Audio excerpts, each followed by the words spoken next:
Perfect. Thank you. Thank you. It's good to have you guys, man. We've been trying to get you for ages. Ears.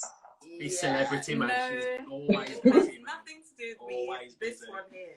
This is the problem here. Always This- busy. I It's believe you, that. man. It's always you. Don't listen to him anyway. But yeah, We've we're got- here. We're excited. We finally got you, man. It's an honor. It's an honor. It's an honor.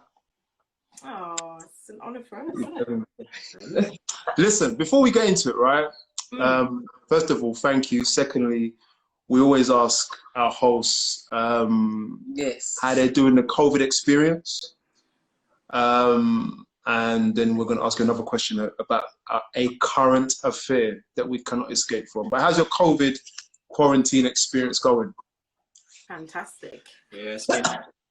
I worked straight through the quarantine, Yeah. so He's gone to work constantly. yeah. But you had to work from home, didn't you? Yeah, I've been at home, so it's been fine. But he's had to go out literally every day. So, but to be honest, I've enjoyed it a lot. Yeah. Yeah, peopling can be exhausting. I love people, I love family and whatever, but just the two of us, that's honestly what we enjoy the most. So it's been quite good, to be honest. Been loving it, man. Yeah, it's been great. You see, that's good because usually in the first kind of couple of years, you don't really get your own time. Do you know what I mean? Mm-hmm. I mean, according to biblical traditions, the man's supposed to have a full year off. This is it. He ain't supposed to go to war. He ain't supposed to be doing nothing but getting to know his wife. Yes, on it. So I get You get me? Preach it, brother. But you not past that. You not past the year, so you missed out on that freebie. It's gone. The freebie's gone now. You get me? So I suppose it's just it's another period of grace. I know it hasn't been easy for everybody, but it's good to know that, you know, for some it's been productive. Yeah. Yeah, man. So you guys have had it too good. Oh, that's not fair. But hey, I will secretly be jealous. Sorry. And what are your thoughts? I don't know how deep you want to go, but what are your thoughts on since George Floyd? I'll be honest with you, it's been, for me, I work in a predominantly white organization. So I didn't want to go to work. I don't want to see anybody. I don't want to speak to no colleagues. I don't want to have no conversations. I told him that's what but I didn't have the luxury of taking the time off because it was quite busy. So I still had to work. But funnily enough, we have like a social media thing internal for the office, and I posted something about it because there was absolutely nothing. It's silent. Nobody in the whole organization said absolutely anything. Wow. Which just made me even more irritated. That's why I was like, I just don't have time for people. Yeah. So I posted something. I posted a song. You know that song, what's her name who sings it? What the World Needs Now is Love, Sweet Love. Yeah. I did like a post saying, after everything that's happened with George Floyd and blah, blah, blah, blah, this song has just been playing in my mind, blah, blah. To be honest, it's quite mild. Some people apparently felt that, I shouldn't have mentioned his name. It then went up to HR, and then I basically just said, look, I need to make a complaint about this organization because we do a lot for LGBTQ backgrounds and we support an advocate, and I think that's fantastic. But you don't see the same for people from BAME, that's what they like to call everybody. And they've actually taken it forward. They've got a presenter coming in, there's training coming in. Yes, needed. They asked me if I want to speak. I said, well, to be honest, I'm one of the 3 Black people in the organization. I don't want to be up there like a circus, Yeah. talking about our experience, because that's another thing I'm not keen on. I've been here for how long and nobody has said anything. Why all of a sudden they put us up to sort of ask, Anyway, cut a long story short, things are changing. Things are changing massively. And I think it's difficult because before I would never have said anything. But I was so angry with that experience and then what I saw with the woman in the park. And then it just stirred up a whole load of things which I've experienced myself. Yeah. And I was like, I need to let it out. I was writing online for like days so many groups I ended up in arguing with, and Jermaine had to take the phone away from me because I was mad. I was so mad. Yeah. And then I went through the phase of being reflective, and then I was like, okay, you know, what can I do in my little corner to make the change? Because there's no point being in these organizations and staying quiet. We have to speak up. Yeah. And so we talk a lot about the church, but half the people who go to work don't say anything. So, you know, we rag on the church about this, but what are you doing yourself at work, when you go out, when you talk to people, when you see things and you don't say anything? That's really where the change should be. Do you know what I mean? Yeah. So, yeah, it's been tough, but Yeah. In a way, I'm glad it's happened because change is coming. I wasn't expecting you to say it would have taken such a radical turn that you end up overthrowing your workplace and bringing race relations to the forefront. But I didn't expect it's good that could happen. Yeah. You're not with a local authority, are you? Because they never would have. No, it's a charity. Yeah. See that. Yeah. Local authority would never be signed. Yeah. What about you, Jermaine? No, I just we have both just slightly different views on certain things, like because like I'm what they call a conspiracy theorist, but like I even though you know racism's been an issue for time, you get me, but like they just choose to highlight it now. Yes. And like I just feel the government's got a certain agenda, you get me. Yeah. This is Jermaine all over. And if you get me, if they'll do whatever they can to, you know, get their agenda out, and whether it's war or, you know, order out of chaos.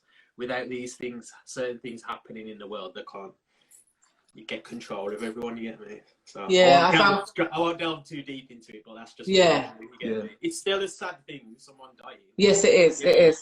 The government's behind a lot of stuff, man. I found myself in the midnight hour this week typing on Google the truth about ... And I thought, stop it. Yeah, we know the score, man. We know the score. Yeah, I can understand and appreciate what you're saying. Yeah. Listen, man, I'm ringing more with Jermaine, right? Yes, Rosa. I know you spent a lot of your energy holding Nicole back. So it's not easy, man, but I'm with you on that. There's always something going on behind the curtain. That's where I come from. Bare smoke screens. But let's not start each other off now because it would be serious. Yeah, let's not. So, no, right? Listen, I've been trying to get you guys on for a while. I think it's just because I think you're brave enough to put it out there. That's one of the, in a sense, criteria in terms of like, because some people are just shy or not ready for it. But here we are. You have been married for how long? 3 years tomorrow. What? Go on. We came close, boy. What? We came close to the anniversary. She wasn't going to let it happen like that, man. Well, don't keep you late then tonight. You get me? Won't keep you late tonight. No, it's fine. No, it's tomorrow, you get me? So, It's tomorrow. That's it. okay. Standard. So, man, listen. Oh, yeah. You're both singers as well.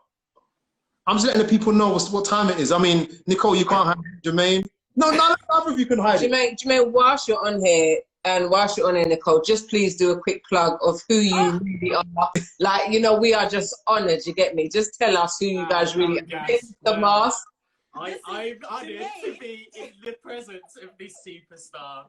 She's just like so talented, arranges like this. She just started writing, she's recording, she's got a single coming soon, you get me? What? Yes, working with the great, shall I give you the names? Yeah, you'll see anyway.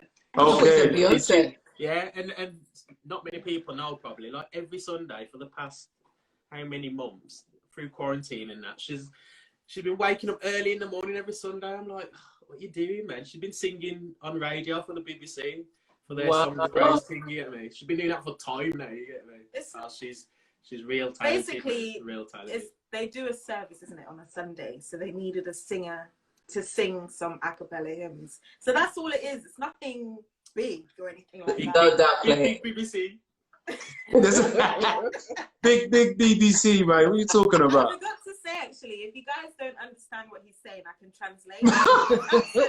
His accent is really, you know, like the first time I met him, he used to say stuff to me, right? And I'd be like, what did you say? Oh yeah, And he'd say it again.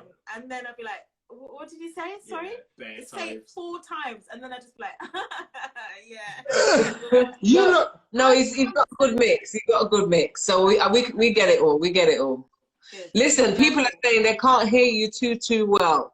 Oh, Can you go up a little bit or Yeah, we'll sit sit closer? let's sit Right. closer. Can you see my rough imperfections? All right. Is that You're married better? now. No, it's irrelevant, bro. Is that better for people? Yeah. I hope so. It's a little bit low, but I think it's a little bit better as well. Okay. Okay. So that's much better. We'll just talk louder. That's it. Yeah. Talk louder as well. Yeah. So we spoke about Nicole and her accolades and Yes. singing and the fact that she's been a winner of a very important competition. And Jermaine, you are from where? What group? He's from this group called Varday, but I want to tell you about before Varday. He was on the X Factor. He was on the X Factor the same year as Leona. So he knows Years Leona, by ago. the way. He knows her.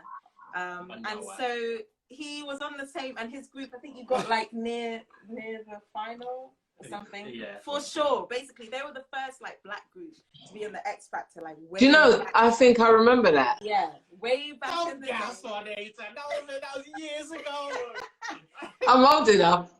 Anyway, and so yes, that's where he started, and then he's always been writing music. And then he was on Sky One's a cappella competition, and Varday won that completely with Cat Deeley. They did an album at Abbey Road. Who can say they did an album at Abbey Road? Like, Just the Beatles. oh, anyway, yes, so he did an album there, which he actually wrote the majority of the album as well. Nah, So she's what gassing. people don't She understand, means the album what coming people up. don't all know about is that Jermaine writes a lot and arranges Yes. a lot. Wow. I don't get how he does it. He hears 5 parts in his head at Yeah, the same yeah, time, yeah. Yeah, and then writes them out, and then And then sings the top one. Then Phil corrects them for me. Yeah, it's fun being in a musical household, man. yeah, It must be. always. Yeah. He said he's never met someone who sings every day. I didn't even realize I sang every day, but You know what? I love music, but you'll hear cliches of people being like, you know what, I sing all the time and stuff like that. Nick literally sings all the it's time. not all the time. Whether there's an advert on or the telly's on and like there's a theme tune running in the background, someone's like, it's not even a song, why are you singing to it? You know, just like all day, every day. It's not all the It's time. all the time.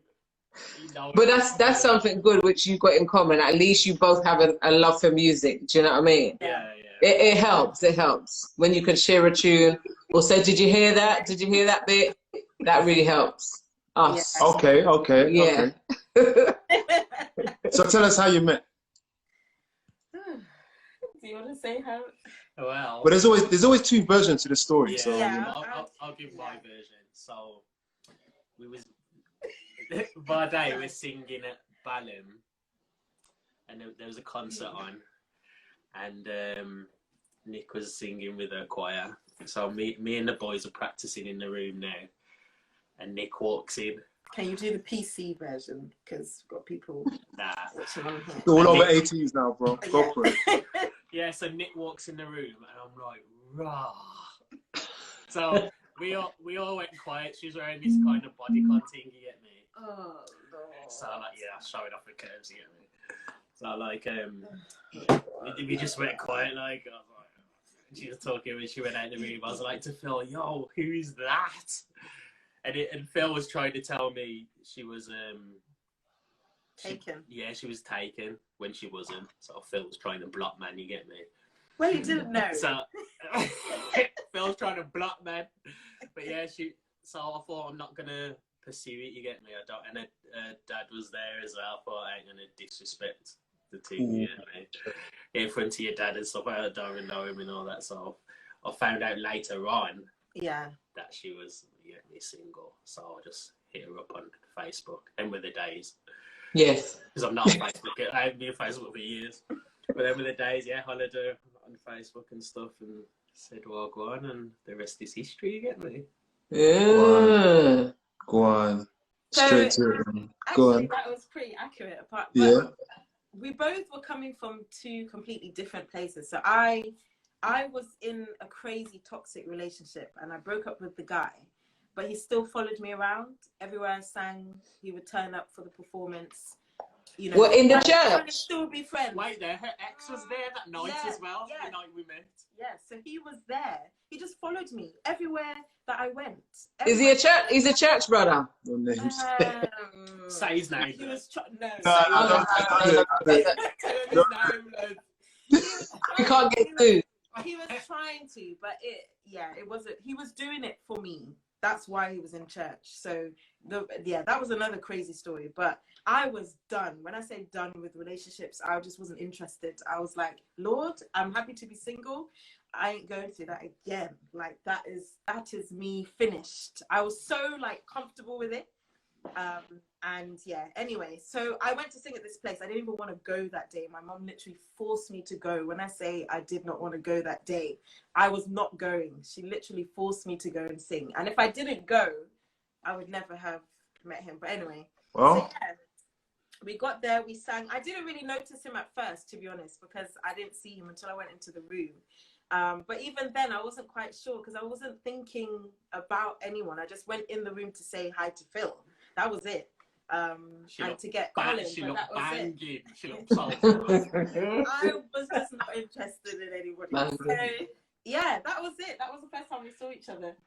But I think she knew she looked good, man. I'm sure she come in to make an impression still. Listen, I didn't even want to go in the room because all the guys were in there. You know what it's like. You know, you just don't want to go in there. I just didn't want to go in, but I went in anyway, just because Phil was there and I needed Colin, who was the conductor at the time, and he was talking to them. So I had to get his attention. I couldn't lock the door. So I had to go in. And then, yeah, that's how I saw him and met him. And then from there, we just basically started talking. And I worked out that actually we had met each other or seen each other years before at a camp meeting. Wow. And his mom knew my parents. Like, it was just crazy how all of a sudden we actually were in each other's life way before this. Yeah. A few times. Like, wow. A few times. But at that time, we weren't even thinking about it. It's just strange how it happens. That's all I have to say. It's timing.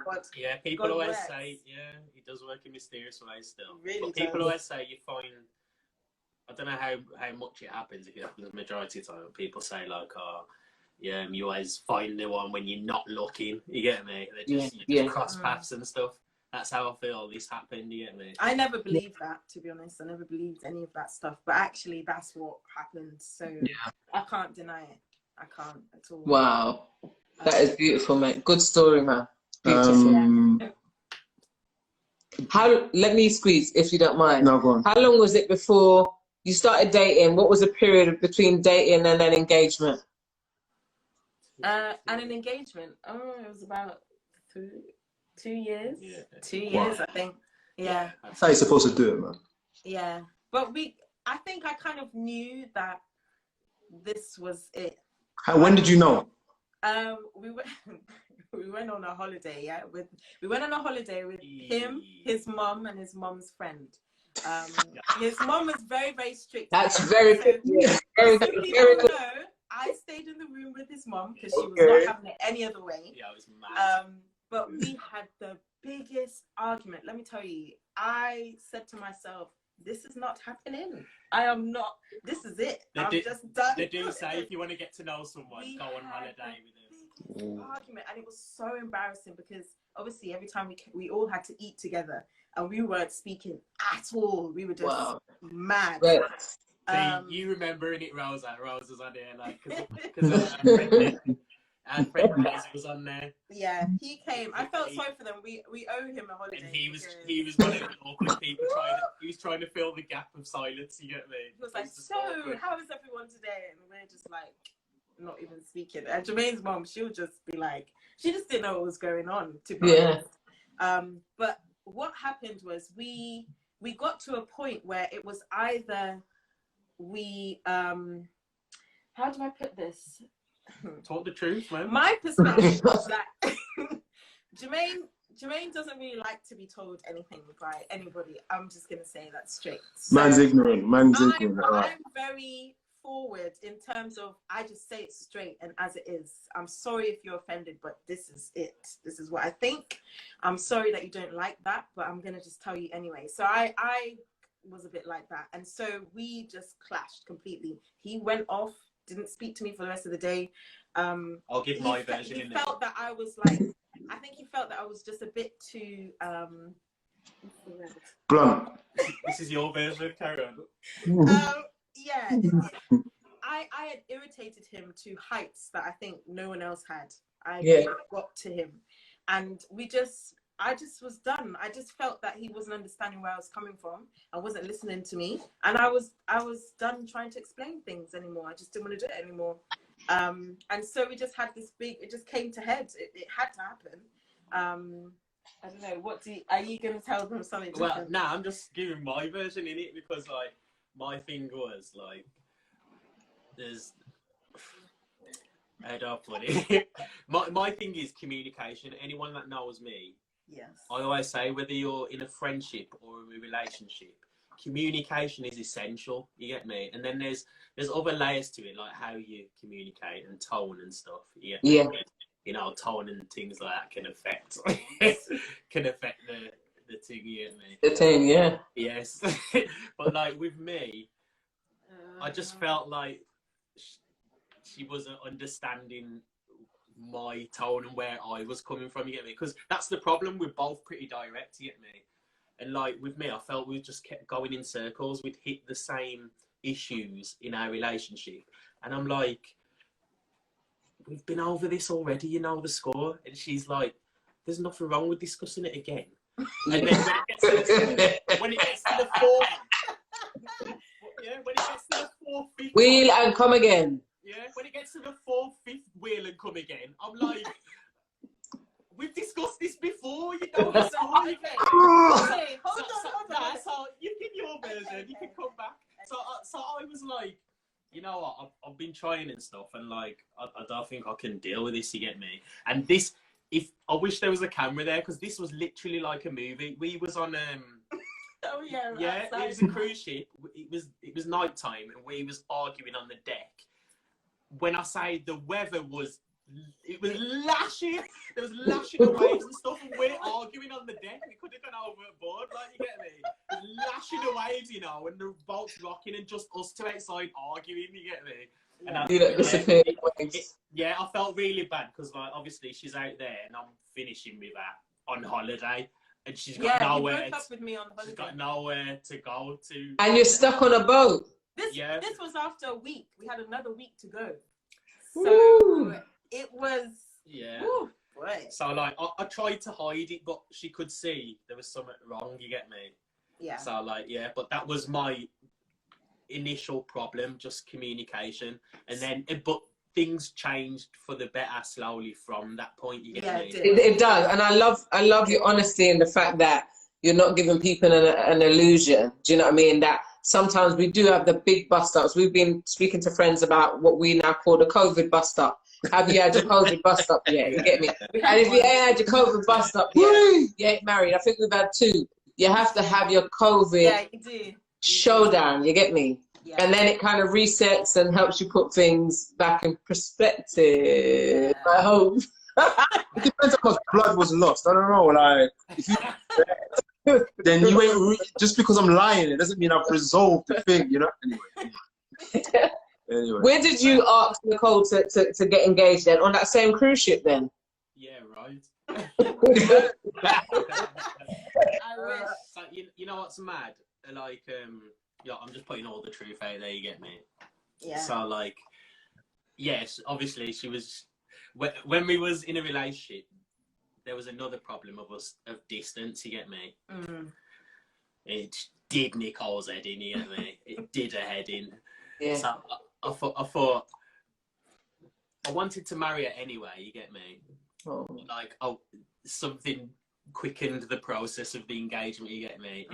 And I thought, if I put a ring on her finger, it'll calm her down a tad because she'll see I'm serious, you get me? That's what and also, Yeah, and also those that know my mum and stuff like that, they knew her, like she was ill as well. So I was thinking, now's just probably the time, you get me, so she can catch the wedding, you get me. So like, but after I popped the question, it didn't really calm me down. I felt like saying, pass the ring back, doesn't it? Yeah, but like it didn't calm her down. She was gassed for the day and that, you get me. And then it was the same problem. Distance was the same problem until I moved up here, you get me, because I didn't even move up Reading straight away. Yeah, so we didn't. So Jermaine's in Wolverhampton, I'm in Reading. There's like what, 200 miles between? Maybe a bit more than that. Is that where you're from originally? Nah, Nick's from Reading. I'm from Wolverhampton, innit? Why was I thinking I was hearing a Birmingham accent? Oh, it's around the corner from Birmingham. Yeah, oh, right. I say same thing, innit? Same thing. Yeah. He's proper what they would call black country. Yeah. That's how he speaks. Yeah, okay. Yeah. So I'm the complete opposite down in the south. They all thought that I was posh. I wasn't posh at all. She's posh, man. I'm not posh at all. You went to private school. She went to private school. People in Reading are not posh. We just speak differently. we don't speak like we sing. We don't sound like we're singing when we're singing. No, you guys. I mean, we're from London, but you guys are posh compared to us. You get me? Because we got nieces and nephews in Reading, and we're like, you guys sound so posh compared to our children. So we want to move to the West Country too. No, but you know what? To be fair, it's not a negative. It's just a good thing. It's a difference. It's a difference. Because I think your vocabulary is broader. You just it's not the vocab broader. I think it's just a sharper pronunciation, but I rate They speak better though, one. All right, you speak better then. Okay.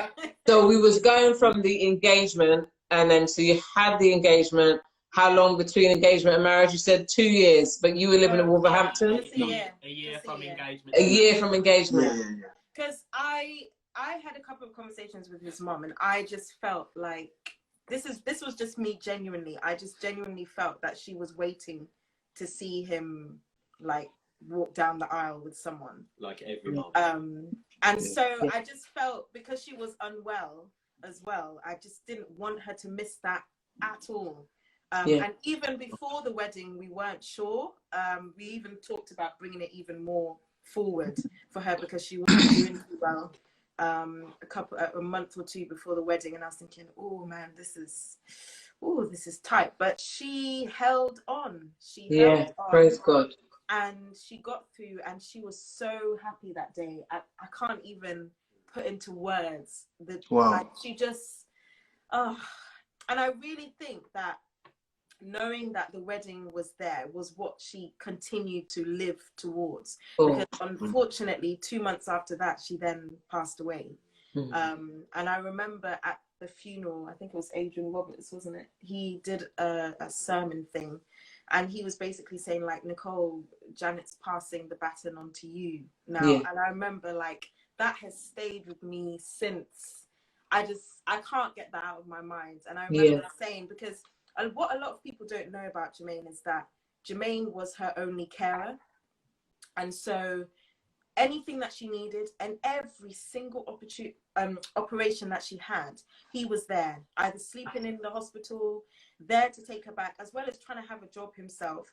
But he always put her before himself. That's one thing that really attracted me to him, is that his relationship with his mother was just unprecedented. I'd never seen anything like it.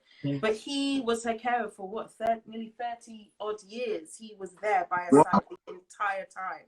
Whatever she needed, he provided. Whenever that she needed him, he was there all the time. And I remember even in our relationship before, it did cause a lot of friction. I have to be honest, it did. I was going to get to the... Cause a lot of friction, because for me, I was like, but I'm the girlfriend, you know. About me. I'm the girl, you know. It's about me. But I had to. It's almost like I had to like take a step back from the situation. When I say it was tough, we argued. That's probably what we argued about most of the time. Because it was tough. Yeah, because like in any relationship I've been in, like I can understand, but I can't, because like girls feel like they're the third wheel, and then they think you're a mommy's boy. But like in my situation, it was different, you know what I mean? And the majority of girls did not understand that. And Nick didn't understand it for a while, so I didn't, you I have to know, be honest. I resented her for a good while, to be honest. You get me? Because I was like, if that was your mom, this is the same at the funeral. I just went ham on everyone. You get me? I was like, if it was your parent, I don't understand how people. You get me? Like that's what I was. I was told by people before you come back, you know, oh, I'm not sure about him, you know, because he's a bit of a mama's boy. And I was thinking, why do people keep saying this to me? I don't understand what they mean by that. Are they trying to just put me off from the relationship or whatever? So then at the beginning, I was like, okay, yeah, they do spend a lot of time together, but she's not well. She's not well. That's it. Yeah.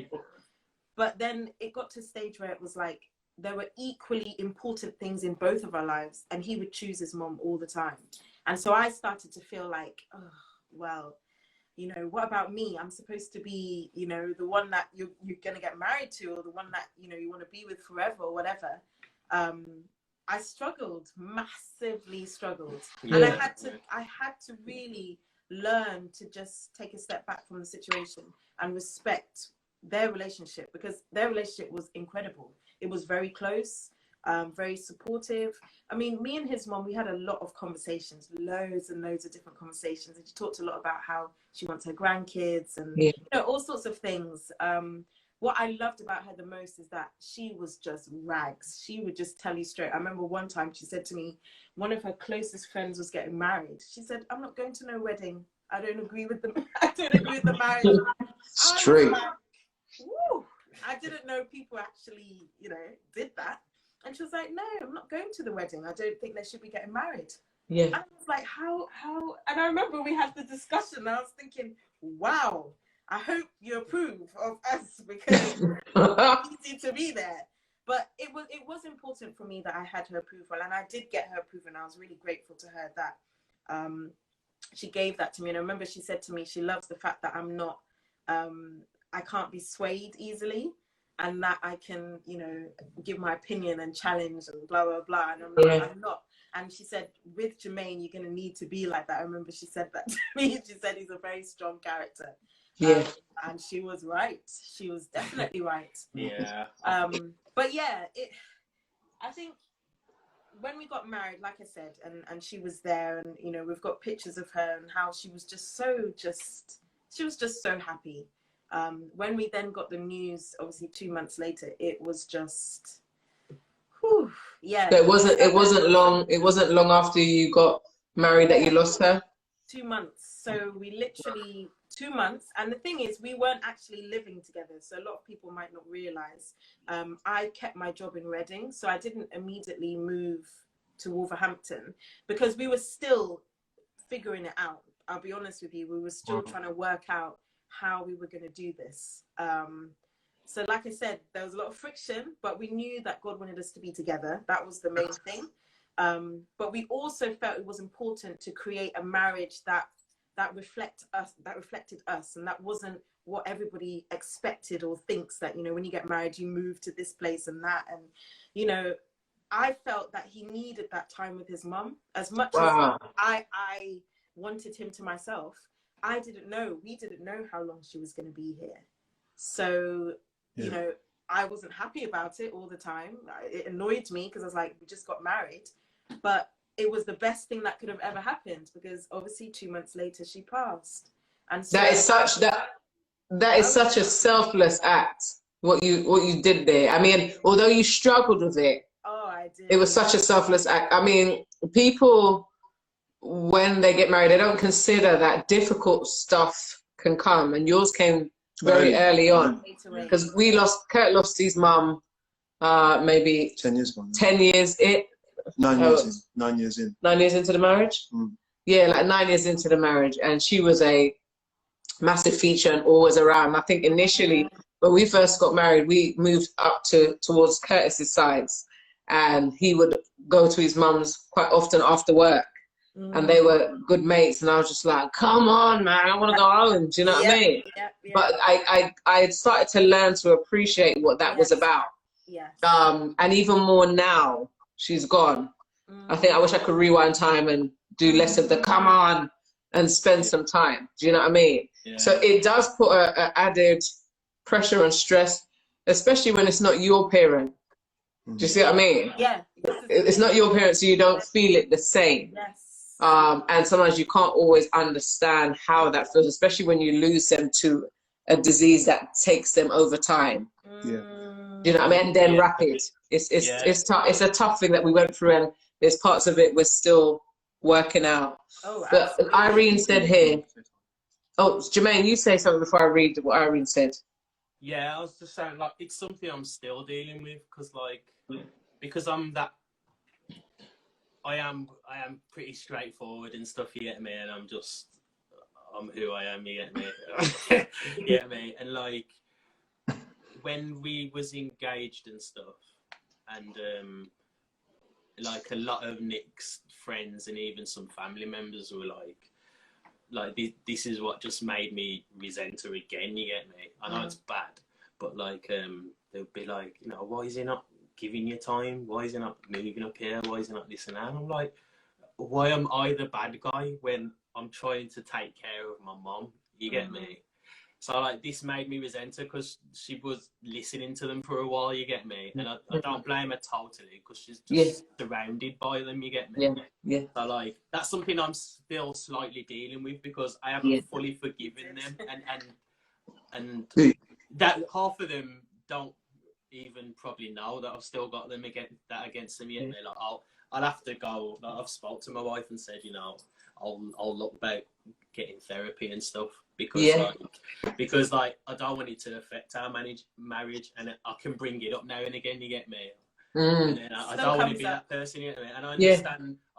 It's only now after all these years that I'm starting to understand why, even if someone's not sorry, why you should forgive them.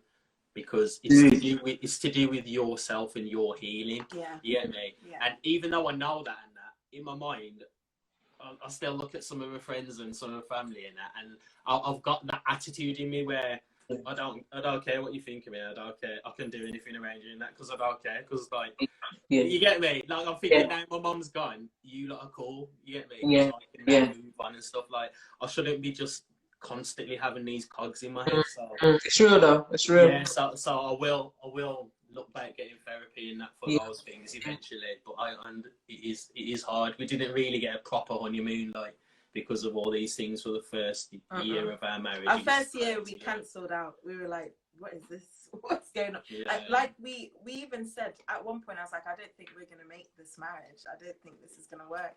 I actually didn't think we were gonna stay past the year. Yes. I did not think that whatsoever. Why not? I felt like there was just too many problems because even with you're newly married, you're adjusting, you're working things out, but then he's grieving and his way of grieving is obviously different to anything I've experienced, anything I know. Jermaine's style of grieving at the time was he didn't want to be around anybody. That included me. I'm his wife. I need to feed you. I need to make sure you're okay. I need to make sure, you know, everything. We would go for days without speaking. Wow. Silence. We'd just literally sit there without speaking at all. I would ask him if he wants anything to eat. I wouldn't get a reply. Like that's how difficult it was. And I was like, but we've just got married. Like, this is not going to work if we can. But it was like I had to separate the grief from everything else. Because if I just focused on what I was receiving, I think we probably would have split up. But because I understood that, okay, we're married, but this grief that's here now, it needs to play out and it needs to happen. And he needs to grieve. He needs space to do it in his way. Even at the beginning, I didn't even know how to let him grieve. I didn't know what to do. I was so new in the marriage. I just didn't know how I was meant to react, how I was meant to behave. Do I just leave him on his own for 2-3 weeks? Because he probably wouldn't contact me. That's how much he was just in that state. But I was like, how do I navigate this? Like, this is nothing I've ever dealt with before. Like, what do I do? Is he gonna eat if I'm not here? You know? It was mad. That's all I could say. I couldn't see the end out. I couldn't see us getting out of it at all. And then I just stopped. I remember just stopped. I stopped, what's the word? Not stopped trying, but stopped. Now you pulled back. I pulled right back. I went back to Reading and I went back to my work, back to my job. I said to him I was here if he needed me. we almost went back to dating. I know this sounds a bit strange, but we stripped the marriage completely out. We went back to two people in a relationship, dating, friends. So we went back to the friendship and we're like, let's just work on that. Let me just be his friend because that's what he needs right now. He didn't need a wife at that time while he was grieving. I know it sounds mad, but that was unfortunately it was deep, you know, because I'm just remembering now. I think there was one stage where she was like, do you even love me? Like, and I was like, to be honest, I'm not in love with you at the moment. Like, yeah. And like, obviously that tore her apart, you get me? But where I was in my headspace, I was like, I ain't got feelings for you, like, so let's just pull back, you get me? Like, it was tough. Like, only God's got us through these 3 years, like, trust me. Like, you see, I appreciate real stories like this, because especially in our community of church, what we can do is really gloss it over, you get me? And there's certain levels of couples where you can look like you're the celebrity church couple. I remember some people, the Posh and Becks of church, you know what I mean? That's what people used to drop on us. It's like, you don't know half the story. Our first 3 years was really tricky as well, you know what I mean? And throughout it's been, we've always said, it's always been tough. Roller coaster, loads of stories, loads of madnesses that has happened. We get that word. Yes, because it matters so much that you put madnesses on the end. But the story that you tell is very familiar, but it also shows the power and the extent of what grief can do, and grief in the face of love. It's like that grief can even blind you to feeling that you are in love in a relationship, because it's so over and fully consuming. And even in that time that we had grief in our marriage and relationship, I don't even think that Kurt got to fully process it to the depths. You know what I mean? To the depths. It was kind of like, okay, we've got to pick up everybody else and keep it moving. I tend to block it out. So there's parts of me that can just switch off. Yeah. But the problem is brewing in the background. Yeah.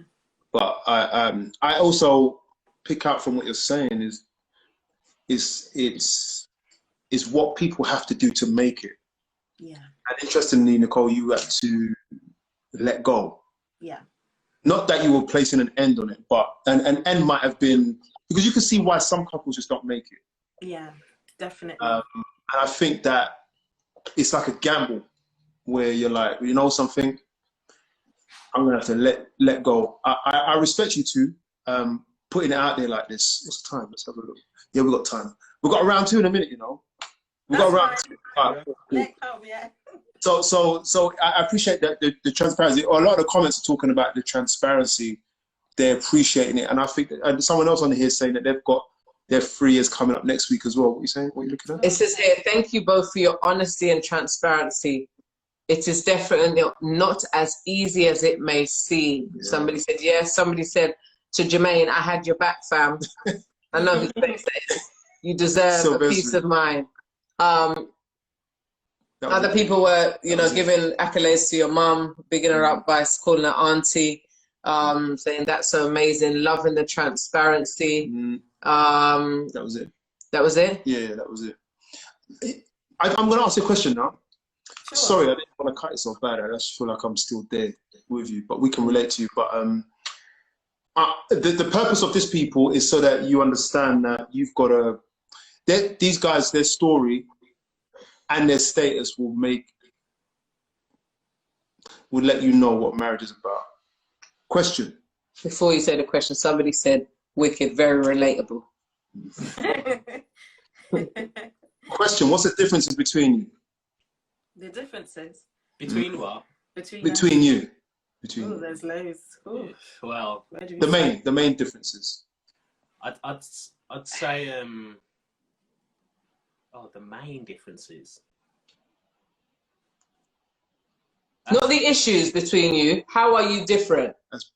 I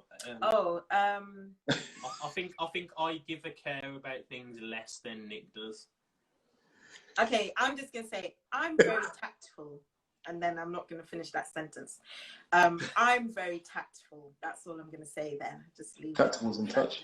No, tactful is in carefully. Tactful. Oh, right. I consider what I say and how I say it. Yeah, that's needed. On where I am and who's there and who it is. Jermaine, I wouldn't say he is like that at all. He's the opposite. I'll just say he's the opposite to that. Yeah. Yeah. All right, Jermaine, you do yours, and then one more from Nicole. I have done better. No, we're not talking about better. Okay. Just mention it. Okay, so another thing. I got I'll just say more time. I got no filter in it. That's probably the main difference. But like it, you know what?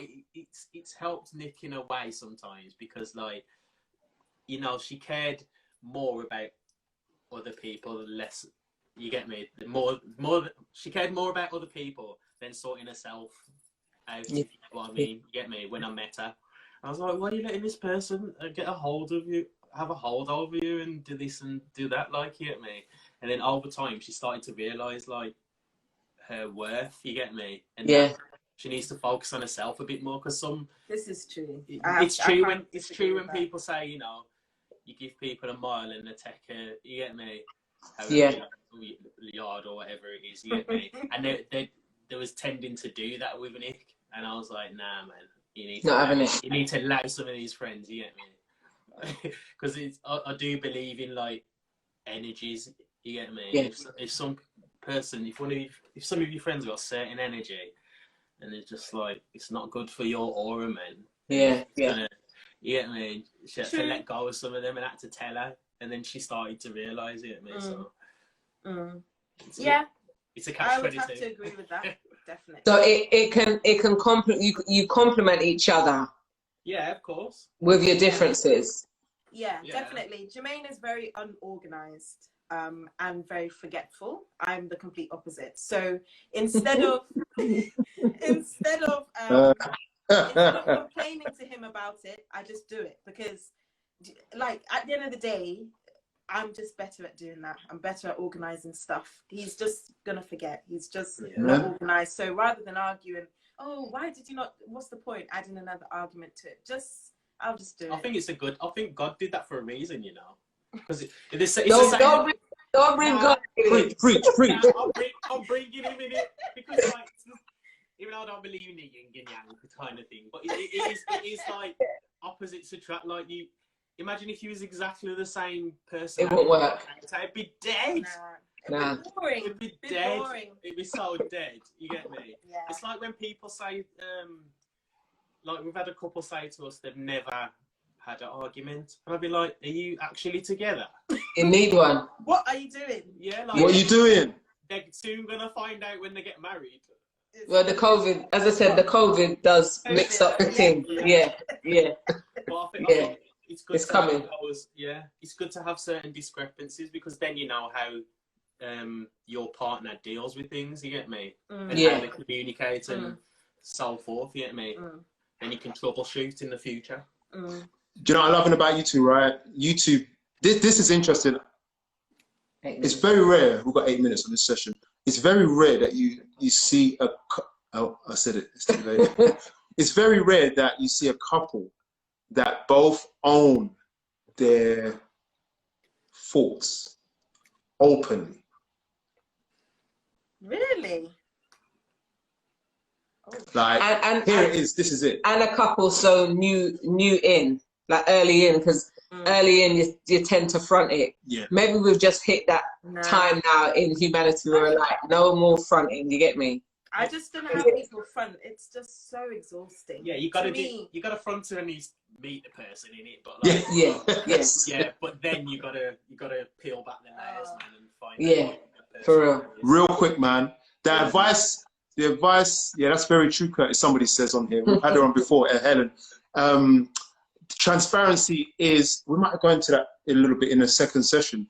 Transparency, what it means. Let's do that. Okay, look, you started me off. Yeah, go ahead. Put that word in, you got it. Say again? No, I didn't say anything. No, I'm saying transparency. I want to know how that features in the relationship. But we'll do it in the second half. Okay. We've got, how long have we got on this one? We got 7 minutes. 7 minutes, right? What What I wanted to ask you. You're not doing this yet, are you? Yeah. No, not this bit. Oh, This bit. oh, go on. What I wanted to ask you is, what is your best memory, Nicole? As short as you can, but what is your best memory Best memory. Ooh. regarding each other? One of the things that we were concerned about being musicians is that we wouldn't be able to support each other because we were both equally so busy. But very early on, we made a rule that whenever we're available, we're there. And we've stuck to it. And my best memory has got to be whenever I have done anything or gone anywhere, he's always been there at a performance. I don't think we've actually had something where it's clashed on the same night yet, thank God. But he's always been there to support me, always there to support me, always there, always has my back, always. Whatever I need, he's there. And so I've sung at a lot of places and just been able to look in the audience and he's sat there watching me and like, you know, just encouraging me, knowing the madness before and just there, just being present. That for me is, those memories are just the best, just his support. Proper. That is beautiful. Yeah. Jermaine. Yeah, I'd say my happiest memories are when seeing Nick happy. You get me?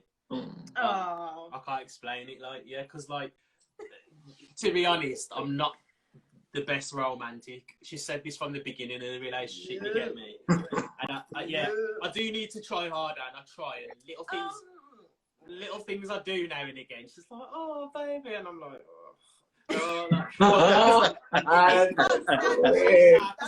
because my mind processes it as just cheese. You get me? And then if I try a little thing, like, because she's like, anyone who knows Nick, she's the baddest cook. You get me? Like, I am so blessed. So when I do a little thing, I think I'll cook for her, man, and she's leaving bare little things on the side. You get me? And she's like, "Oh, thanks, Belle." I'm like, why did I even try? You get me? But, like, really, he's just seeing her happy. You get me? Seeing her happy. When she's happy, then I can relax, because, like, she knows, like, I can't relax if she's not relaxed. You get me? Yeah. I can't, man. And you get those moments. I don't know if you had those moments where you're like, "What's up, Belle?" Go on. Yeah, Go you're on. like, What's up with you? You alright? What's up, man? Nothing, man. Nothing. I'm cool, man. But you know each other. You get me? Bro, we can smell it. Yes. And you're like, "I know you, man." And you're like, "Nah, man. You don't know me. Then I'm cool, man." It's like, what's up? Come on. You get me? Come on, man. We can smell it. I'm looking at that couch over there. I'm like, "Juan, what's up?" Look at me. I want you to just tell me now. Just tell me now. I'm alright. No. Nah, that when you say I'm alright, that's when I know. That's when I know it's gonna be an earthquake. Come on. And then you might get the, I don't want to say because we're just gonna argue, and then it's like, you gotta say it now. This is serious, people. This is serious talk. It's a mirror. You guys. That's why I'm saying communication's essential. Our arguments are very passionate as well. We don't hold back. That's one of the things I love, actually. There was a time when I thought that we're not meant to be together because this is getting crazy. That's why you put Jermaine. He said that before so many times. Yeah, but I'm not even gonna go into it. No, go into it. We've got 2 minutes left.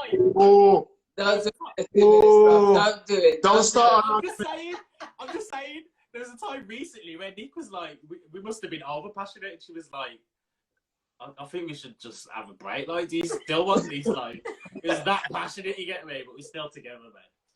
Hey, listen, we got. He's not going anywhere. We've got friends who say, "Listen, man."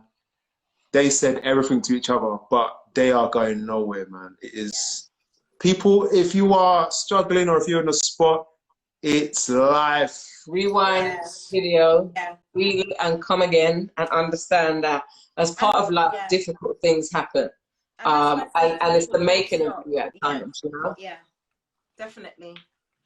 So what is in the next half, right? we've got a series of set questions for you. Interesting questions, actually. Okay. We're going to talk about God. We're going to talk about transparency. We'll talk about what you've learned. We're going to talk about, we want to know your number one tip for marriage. We want to ask you, why him, why her? We got that coming in the next half, people. Join us in about 15 seconds. Don't even go make a cup of tea. No. Like, don't even. You don't even get to go toilet. We're coming back on in 15 seconds. Grab a super malt. This is it. This is it. And water it down. No. Too much sugar, black people. I'm going. So we'll see you guys in literally a few seconds, yeah? For the second half. Thank you for joining us. We'll be back in a minute. All right. You know the great white when they go, I'm not, no, they can't tell. They can't tell. That's funny. I'm so hot, man. I'm hot as well. So wait, now what you got to do? And take it with this. Take it with what? Take it with this in there. No. With us in there like this. Oh, sugar.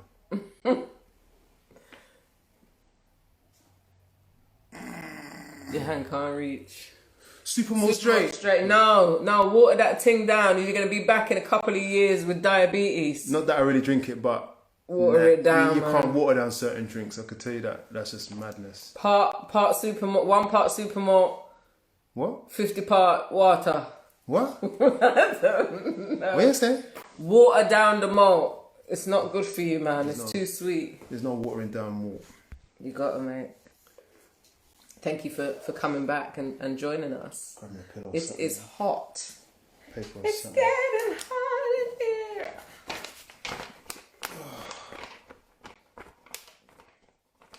We're just waiting for these guys. Madness to that. Coppers, you know.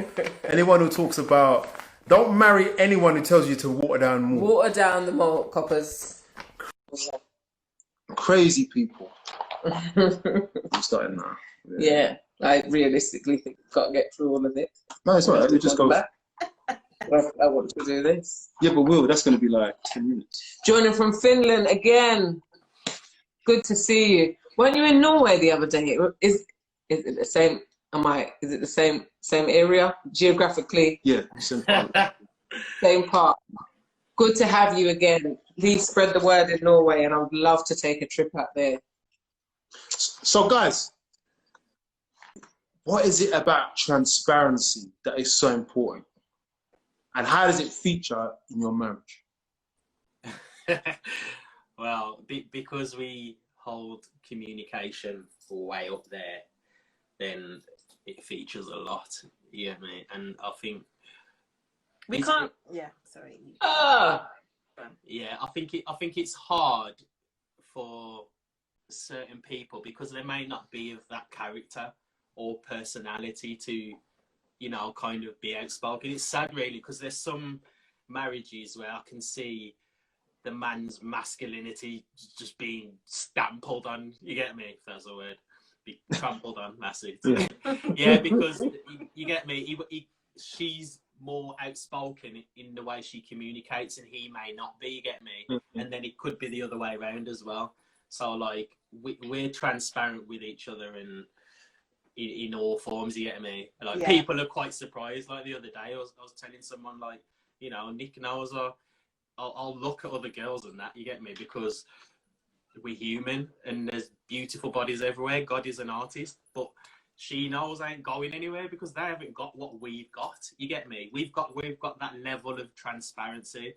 Like Nick's had, like in the past, there's been some of Nick's friends, like for instance, that was like trying. I'm not gonna say no names, but like we was engaged at this point, and she was like trying to kind of set man up, like where was we? We was somewhere anyway. I'm not gonna incriminate her, and like I accidentally brushed up against brassiere, you get me? And I thought, she seems the type to make a fuss about this. I said sorry and that, and I was like, yeah. And then she actually told Nick. So imagine if I didn't say nothing to Nick. Yeah. I mean, I purposely did a thing or something. You get Yeah, me? yeah. I luckily have got that level of communication and transparency with Nick, where Just I'll open. tell her anything. You get me? Yeah.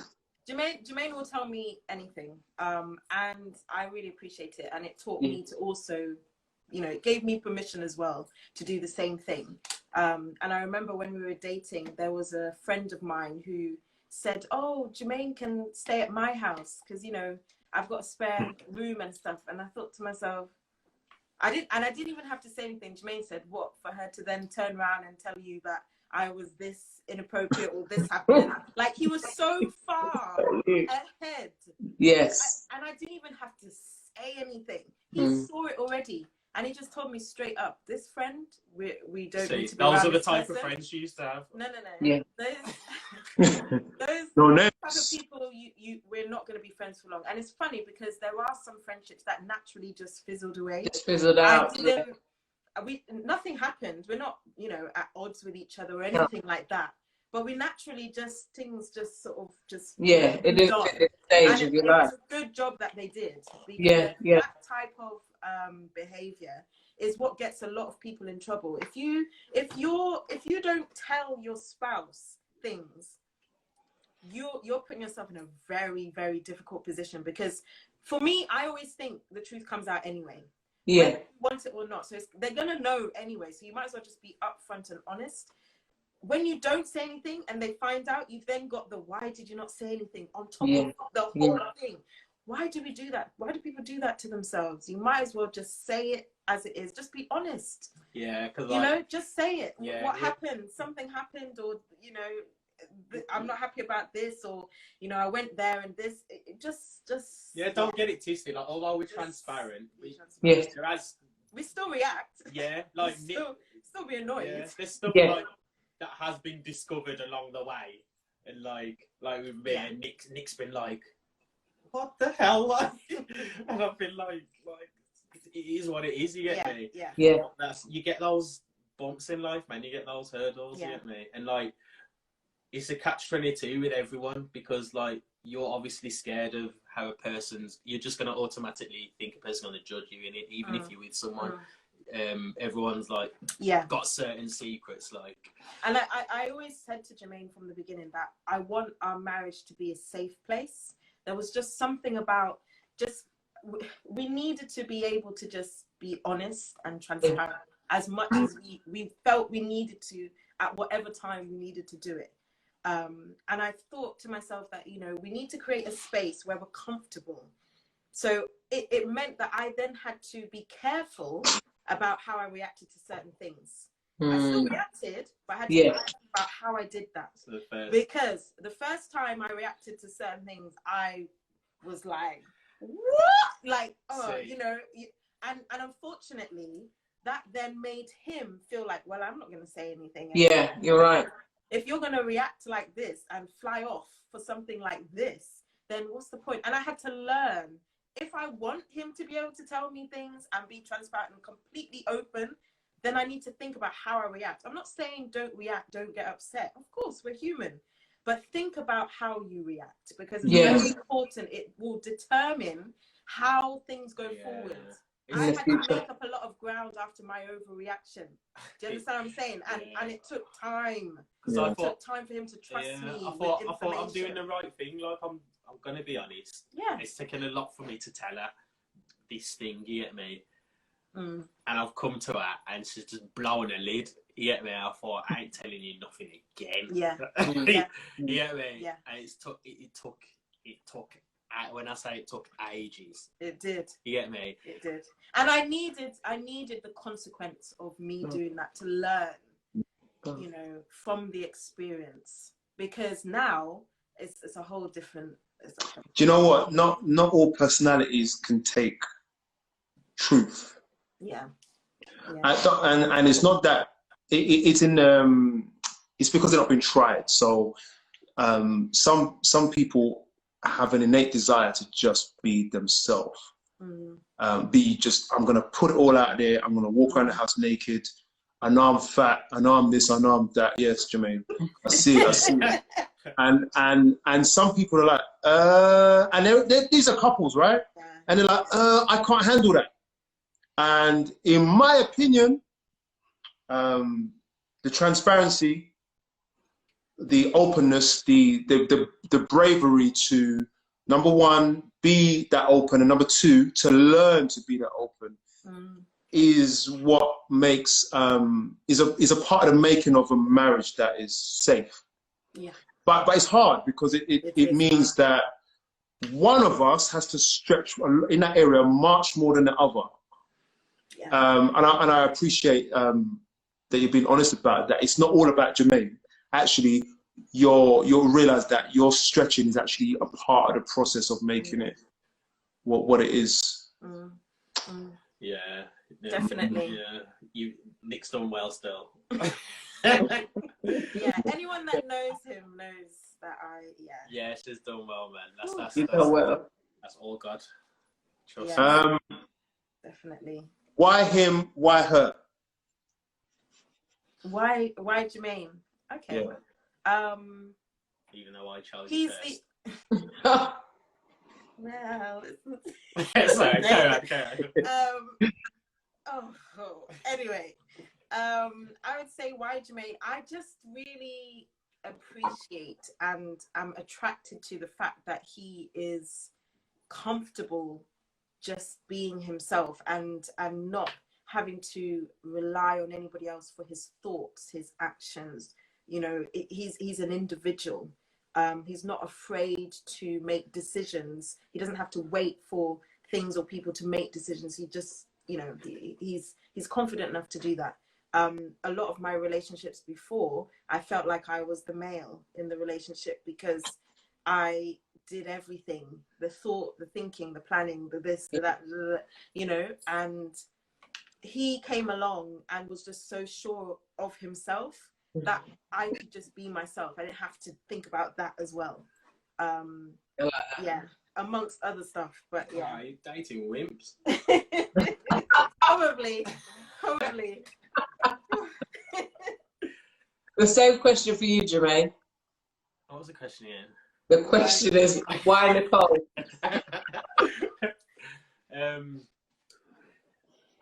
I'd say she's just like, when I met her, I could just see her being the mother of my kids. I couldn't see that with anyone else, you get me? And like, she's just got that aura about her, and she's sure of herself, and she's, you know, organised and just so loving and kind and just putting other people first, you get me? And she's the baddest cook. That helps. Yeah, but like I said, I could just see she's going to be the mother of my children, you get me? Like, some people you get with, that's a good way to think, you know? Like, could I see them being a parent with me for my child? And you'd soon, like, make a quick decision in your relationship whether they're for you or not, you get me? Yeah. And, like, just the way she was, I just knew that's the one, man. Yeah. Honeymoon tonight, boy. Honeymoon begins. You got catch up, man. Which one are you looking at? I have got some. I can do this now? No, not now. You go. How does God feature? We don't normally do this, you know. We just flow. But I had to write them down for you guys. You guys are coming up. I'm having to keep up with you guys. You guys are flowing. Scribbling down. How does God feature in your relationship? What is his relevance in your marriage? Wow. Well, you know, to be real, we are firm believers in God, but we don't always have the best relationship with him. But like a lot of people would tell you, like, you know, you tend to turn to him when you're in the dumps, you get me, and down and out, and he'll still come through, you get me? Yeah. And we just like, I like that we've got this relationship with each other spiritually, because we'll go through certain things and God will just surprise us and come through, you get me? Yeah. And we'll be like, we'll be like to each other, this is why we need to stay on track, man. God's so merciful. And we'll get back to business, you get me? Get back to praying and, you know, devotionals and stuff, and then you can slip again. and then God just comes through again. Yeah. Like he'll constantly be reminding you. You Yeah. get me? It's definitely a Yes, that's up real. and down, but he is always there in our consciousness. He's always there. He does feature a lot, Yeah, I of course he suppose. Our relationship, like Jermaine said, is not where we would want it to be. I suppose most Christians say the same thing. But together, there's something about when we pray together to him. There's like this, I don't know what it is. It's just He's present. yeah, it's like it just comes down just to be with us. Even when we have arguments and stuff like that, sometimes I'll be like, let's pray about it. Let's do it, right? It's hard. And Jermaine's like, I ain't praying now. What are we praying now for? I don't feel like praying now. And I'm just like, let's just try and do prayer. Angry prayers. Angry prayers. Angry prayers, you know? But he always comes, and we end up laughing, to be honest. We end up laughing, or in a situation where we're just like, yeah, it's God. God always comes through for us. That's just been our experience. Yeah, and like, yeah, even though we have the ups and downs and that, like, what we want for our kids, he's got to be the foundation, you get me? So even though we're not the best at having a relationship with him, that's a kind of another incentive and layer to our spirituality, as it were, because we don't want that for our kids, you get me? Yeah. Yes. We want them to be grounded. We want them to also always try, just always try. That's and I believe that's really what God wants from us. Wow. We don't want them to think like, if you do this and this action, you know, you're right with God. God's happy with you at the moment. We don't want that type of relationship, because that's not what we have, and we don't want them to have this artificial, perhaps, view of him. And so we're very conscious of really we kind of wear our hearts on our sleeves. We're very open, we're very honest with God sometimes, most of the time. But because we want that for our kids, we're not afraid to just allow ourselves to experience these lows and highs and crazy times and long periods without speaking to him, and you know, but we face it, and we discuss it, and we just want them to always try, just always try. Don't forget him. He's always there, but always try. That's really I think what you're describing is a relationship with God. Do you know what I mean? Yeah. Sometimes we grade it, especially when we look at others. You know, and we look at the way they do it, then you think, well, I've got sort of, or mine's 2%, they're on 100, you know what I mean? But what you're having is a real relationship with God. And the fact that you're saying you would like your children to have more than you've ever had with him, and from him and through him, that's a good place to go, because we're having to undo a lot of the nonsense we learn about God. Yeah. And present, not only relearn it, but we're having to present it to our children. Yeah. Yeah. And we don't present it by getting out and saying, come and sit down, we're going to have devotion with you. We have to present it in everyday life. Yeah. From you wake up to if we say yes, if we say no, yeah, we discipline, how we speak to you, how we hold you. We have to consider that we are actually a walking example of what God is, and has pushed us further in our daily actions, rather than I had devotion 6 times out of 7. Yeah. It's really prescriptive like that for us either. Yeah. Or sometimes I look at some people and I desire it to be like theirs. I don't actually know what it is like when the door's shut, but this is how it is for us. Real talk. Always grow more, and it always develops more. So I just want to encourage you. The word says, he who has begun a good work in you will see it to completion. Do you know what I mean? And that completion is brick by brick, it's day by day. And this is a relationship with God. Absolutely. I mean, that's what it is. Yeah, absolutely. Powerful. Juanita's got a ring. Go ahead. Go on. I think I saw a question. No, you can't ruin their flow of questioning. No, it's fine. You can break it now. We allow people to do that, so it's fine. It's only because I just saw somebody ask, what advice would you give to someone who is feeling lonely, alone, and waiting for a partner? Tinder. I know you're lying. I know you're lying. I know. Oh, I think that's a very good question. But I would probably say to the person, try and transition your mindset out of waiting. I don't believe that's a good mindset to be in when it comes to this type of thing. Try and just be an active person, full stop. Just try and be doing things. Just try and be out there. You know, you've got your hobbies, you've got your friends you go to see, you've got this, you've got that. Try and just be involved with life. I don't believe people should be in a state where they're actively waiting. You pick well. As in sitting down waiting. Yeah. I don't think that's healthy. That's what I'm saying. They need to get out there. Yeah, I don't think that's a healthy perspective. I would say advice-wise, just be out there, do things, get involved.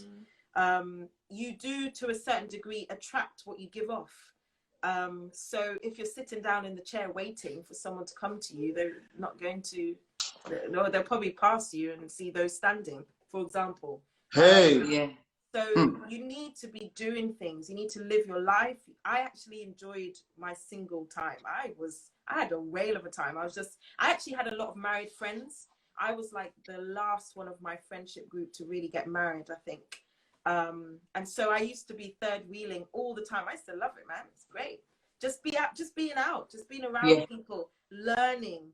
A lot of people feel that, you know, they're ready, but at the same time, you see, this is one of those things I don't always agree with the terminology around relationships. But yeah, I think you essentially just need to be active. I think that's the main thing. Don't look at other people. Oh, that was what I was going to say. Like you can't, and that's in all things in life. Because I've had certain friends where I've had to try and encourage them because they're looking at people's lives on Insta and they're being like or anyone in our circle and be like, you're balling, man, and you're everything's all right in your circle, you're all right, man. It's like, don't look at that stuff. Like, people don't put up the crap that's going on in their life. They don't post any of that. You get me? So don't, Richard. Yes. Comparison definitely kills. It kills your temperament, man. Yes. It kills your personality. And it kills everything. All these 4 films you lot watch, these Disney romances. This and is stuff. the thing. You need to dead that, man.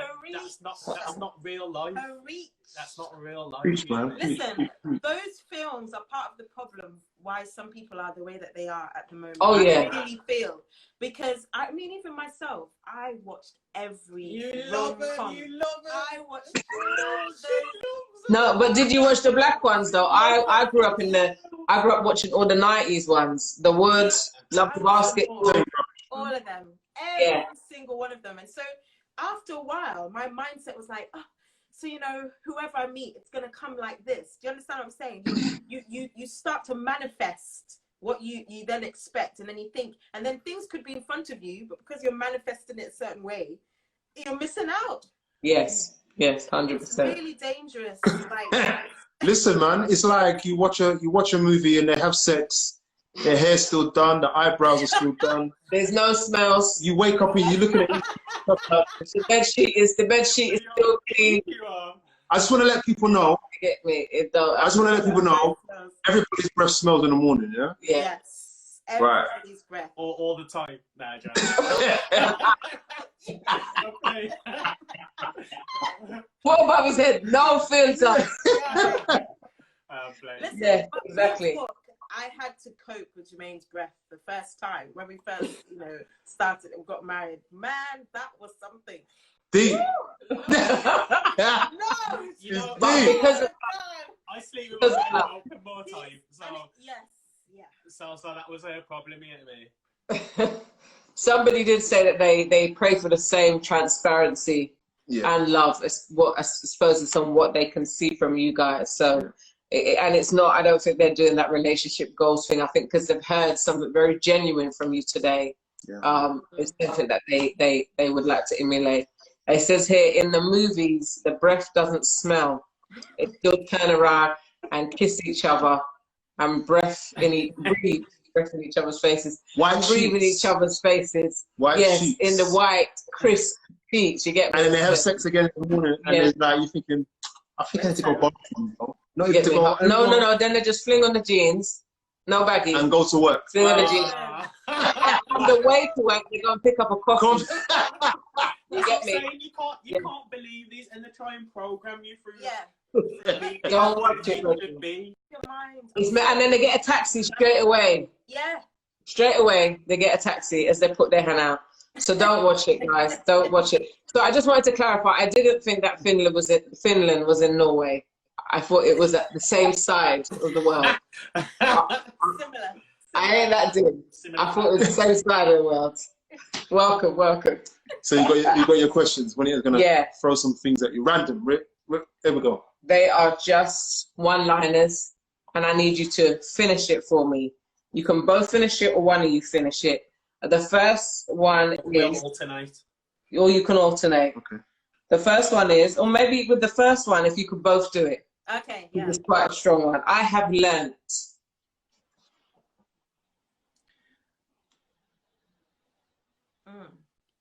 So there's a lot of things, but we'll think of one line. Yeah. What love is. Yeah, I was going to say I've learnt to love out of principle. Don't copy me. Just principle. Okay. Yeah. I've actually learnt how to do that. Can you first, Jermaine, just expand on when you said what love is, and then Nicole, out of principle, if you can expand on that, please.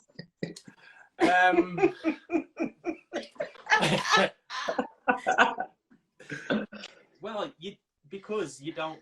It's simple. You don't know what love is until you've got it. That's it. It's simple because like it's the same as like people have an expectation of marriage, but you have not a clue until you're married. There's only certain things you can learn when you're married, and it's the same with love. Like I've had a certain perception, not as Disney as some people would make it out to be, like, but like I realised how unconditional it is, and I think that's the hardest thing for people the majority to understand. You get me? That despite you doing this or doing that to the person, or you get me? Love overrides it. That's why God's a G, because like if you was God, you would have killed off half the people. You get me? Right, yeah. The foolishness.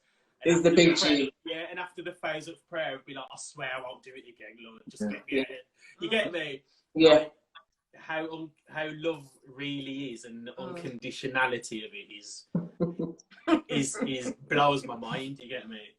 I love it. I love it. Nicole. It's kind of the same thing. It is kind of the same thing. Because I remember when we had the argument on the ship, I said to him, if love is a principle, then we move forward. And he didn't want to answer the question. But really, for me, I've been able to put that into practice in my marriage. When you've got friendships and stuff like that, it's very easy to just walk away or to stop talking to the person or whatever.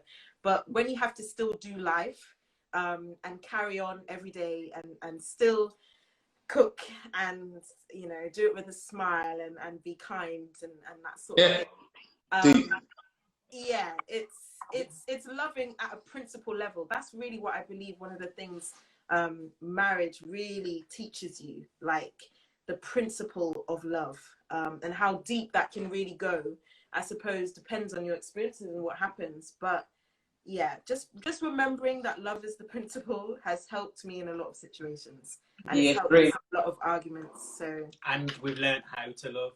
Yeah, true. Because like there's a billion layers to it, but like communication, as I say, that's why it's key for me personally, because like that is part of you know, your tone and everything.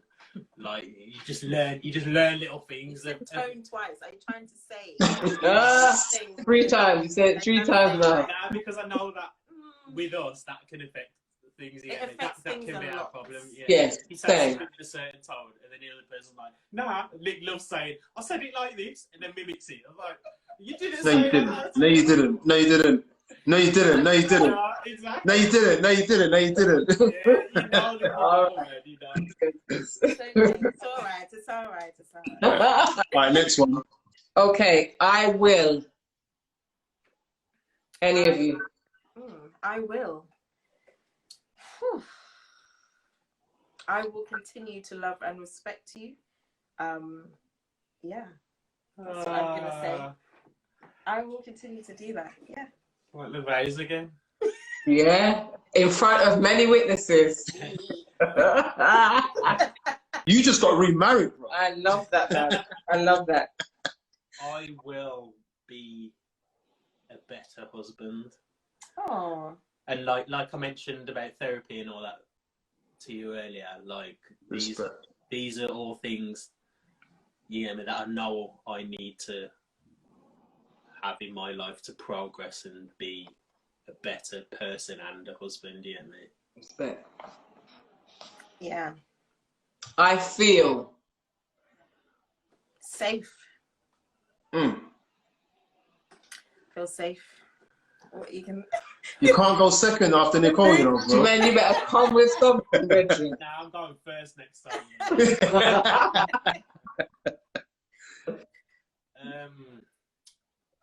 You might not have anything for it, though, bro. You better. Don't watch him.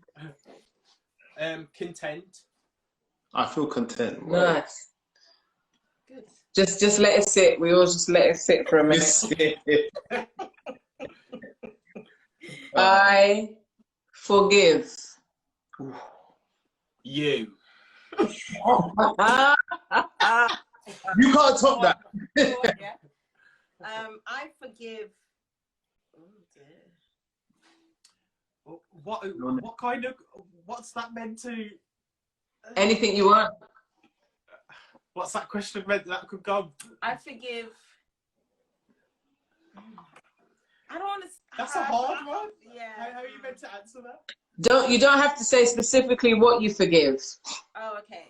because that's your personal stuff. But you could say, I forgive your wrongdoings. You don't have to go into it. Yeah, I suppose that's probably what I would say. Yeah. Yeah, that's I forgive the bad breath. Oh, no. No. Oh, no. They said that. They said it. Oh, no. Miss French, you behave yourself. Yeah. I Hi, Valerie. I hope. I hope we have bare kids. I hope. This is really hard. I'm struggling with this. I hope.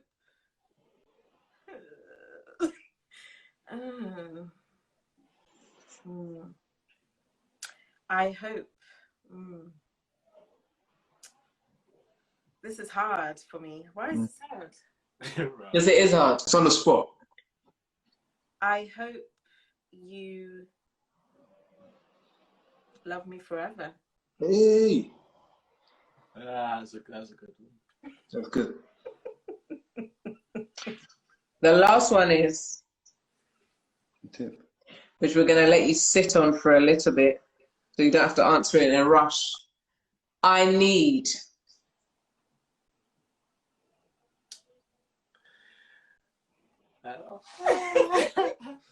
I need. You know what? Oh, no.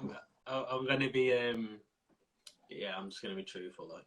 So in the when we first No, don't bother saying seven times a week, please.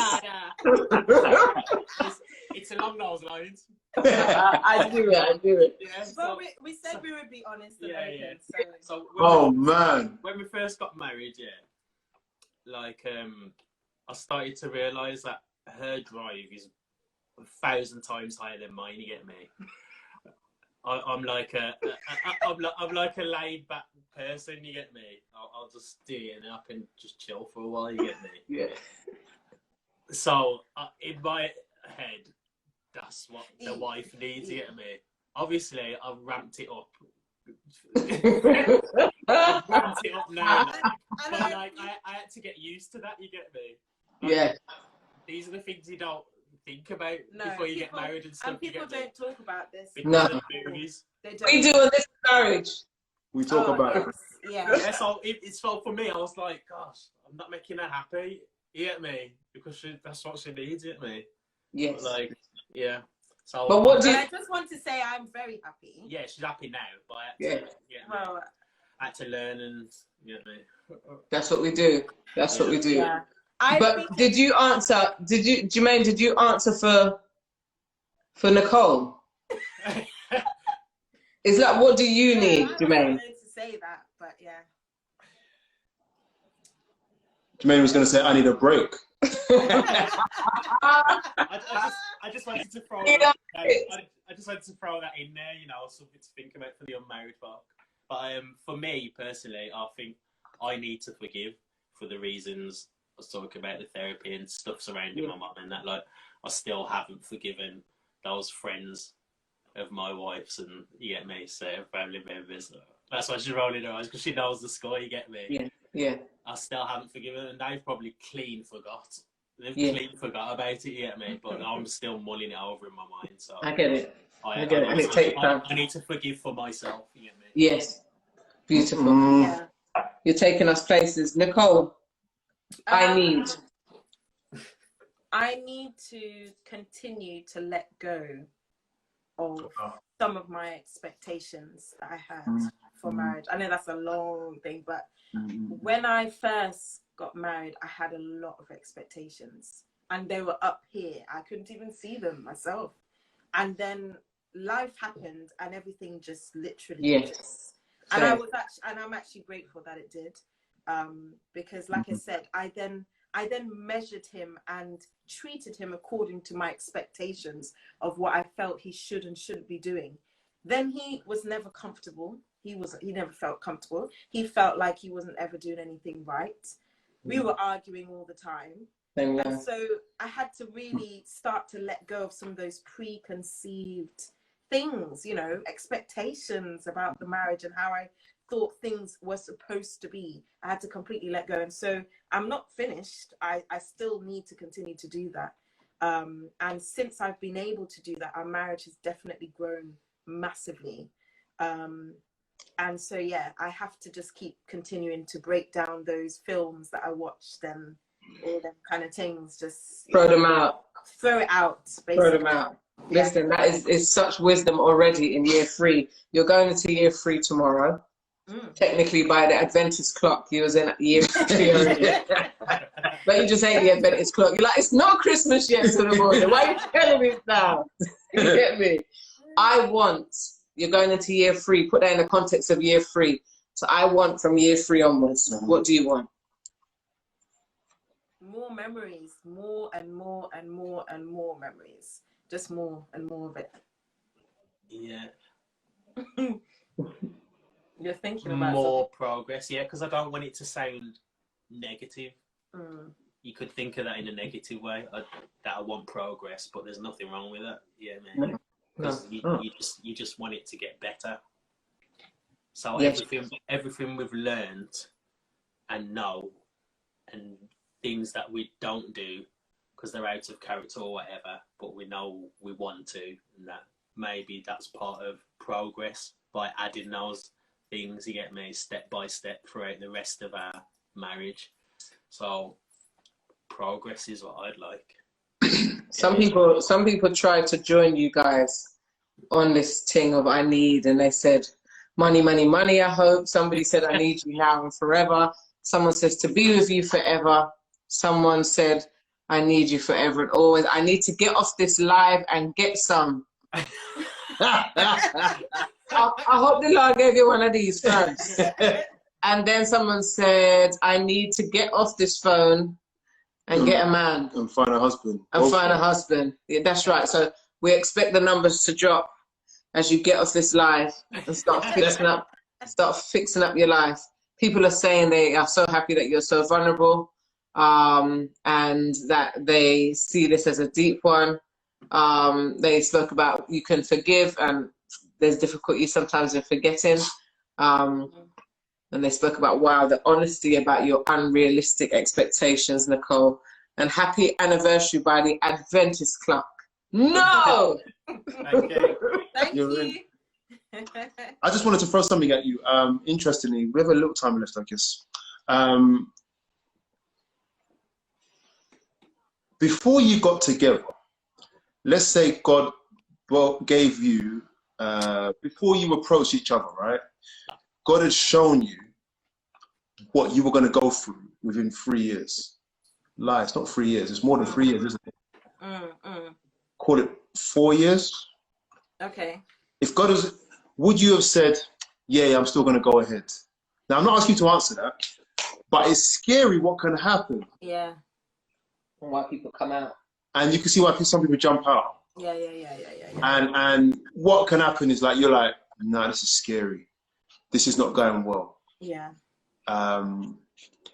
If God had shown, because we've been a few years now, if God had shown us. 2 years, 19 years. Yeah.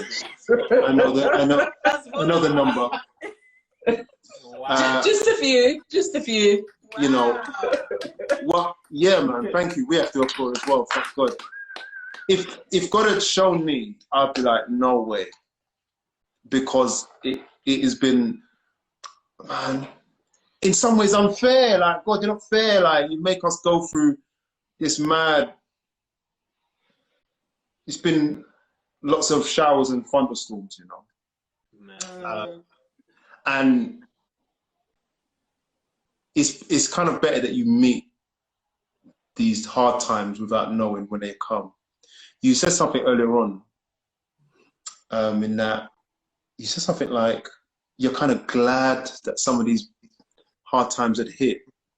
Yeah, definitely great. I just want you to make that, and off the back of that, I'd like to explain that, both of you, and then just give your number one tip. Oh, okay. Yeah, I wouldn't change anything about the rough madness that we've gone through at all, because we wouldn't be where we are now, and we wouldn't have had so much growth. The madness that happened to us, I would say, obviously what happened with the grieving and then with our relationship and stuff, without that happening, like I said, we wouldn't be who we are now. We wouldn't relate to each other how we are now. We wouldn't have learnt some of the incredible things that we've learnt. I would say, I can't actually say much more than that, because that is just the reality of the situation. I think that a lot of people fear conflict and challenge and stress and whatever, probably because they don't know if they're going to come out the other side of things. And I get that, but it's the same percentage that you will, that you won't, if that makes sense. 50-50. Okay. So from my perspective, you might as well do it. You might as well just do it. Because even growing up as a child, there's many things that you didn't want to do, and then when you did it, you were happy you did it. And that was growth and perspective, allowing us to be able to look back. But you have to go through the fire. I hate cliches, but yeah, I have to say it like that. You have to go through the fire. Basically, you know, that whole idea of, you know, a diamond, you know, has to go through the hottest part to become, you know, amazing or whatever.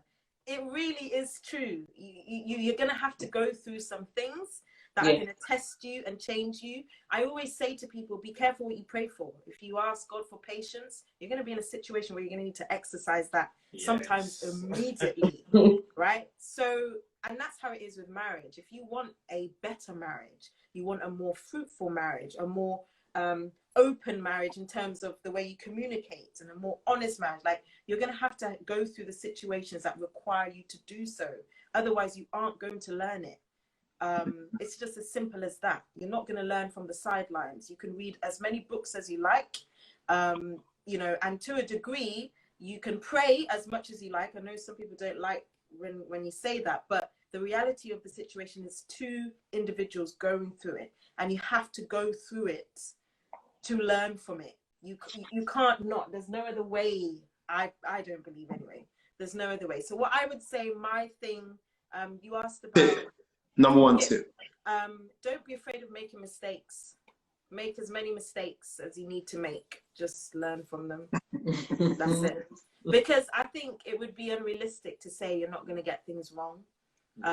There was a period in our marriage where I was always getting things wrong. Always. I just felt like I can't do anything right.